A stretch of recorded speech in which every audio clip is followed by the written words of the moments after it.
In 1989, U.S. President George Bush signed a proclamation recognizing the 7 laws of Noah as the principles of moral and ethical conduct that have formed the basis of all civilizations. In 1991, a joint resolution of Congress, U.S. Public Law 10214, stated that the 7 Noahide Laws have been the bedrock of society from the dawn of civilization. The following presentation outlines the 7 Noahide Laws and describes their connection to world unity.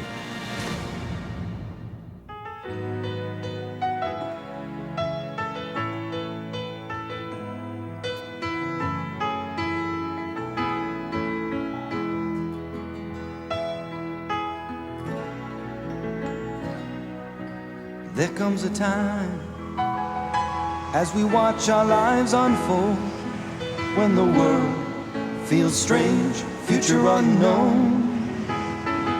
Hello, I'm Jeff Weiser reporting for CBC World News. Last week's unprecedented unilateral world peace agreement, which officially ended all armed conflicts around the globe, has now gone into effect.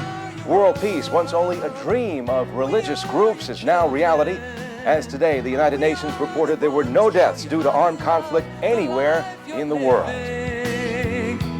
Hashem chose us as His glorious design. He'll make this world a better place for you and me.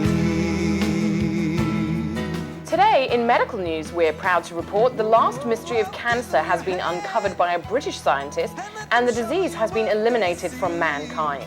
In economic news, today the economy soars despite the 12-hour work week, which went into effect last week. The once dreaded .com industry's upturn during the past 6 months has been the needed catalyst to bring the world economy to levels never before seen in the history of mankind. We are your world. We are your children. We are the ones who show you how to love the life you're living. It is an ideal state of being of world peace. Everyone can contribute to this one big family. It is our dream to work for it. I think it is possible. I think we need to believe in the possibility of it. When the world reaches its point of perfection, it'll be that kind of life. There'll be no war, there'll be no hatred, there'll be no hunger, there'll be no poverty, there'll be no tears, there'll be no pain, there'll be no suffering. And everything that's going on now is just bringing the world to that ultimate stage. How do we get there? We have to refine the world. We have to transform the world. We have to make the world a better place. How do you make the world a better place? You need to have a system. The oldest and most universal divine system in place is called the Noahide Laws. Noahide because they originate from Noah, who was a survivor after a flood that came as a result of a corrupt world.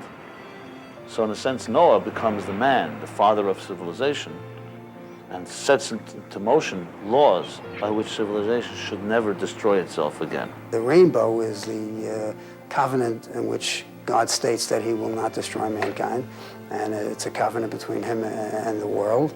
And this shows that God is directly involved with His creatures and that He wishes them to exist. When He gave these laws to Noah, He said, this is for you and for your sons and for the generations to come. So basically what we're living in now is basically disobeying what God wanted. So ultimately, if we do keep those 7 commandments we were given, we would actually do what God actually wanted us to do in the beginning.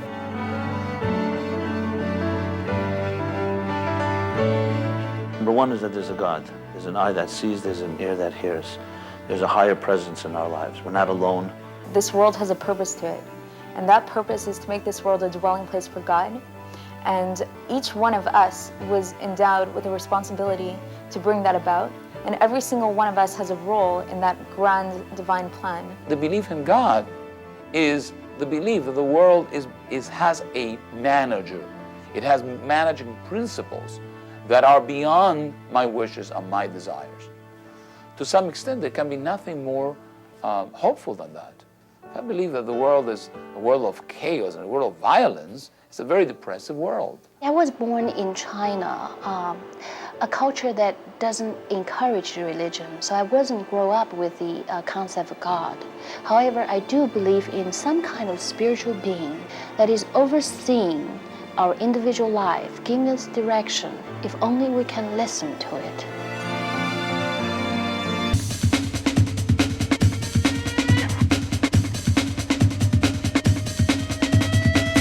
What do you think the purpose of life is? To try to better the lives of the majority of the people. I don't think there is a purpose.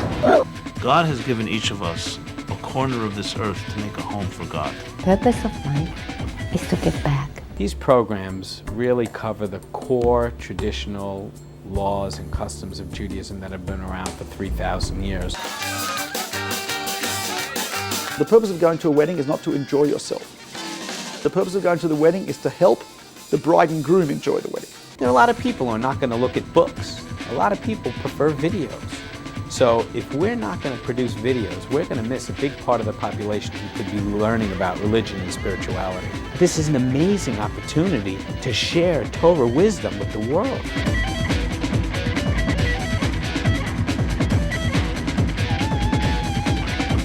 The Bible is the best-selling book. Why shouldn't it be the best-selling video?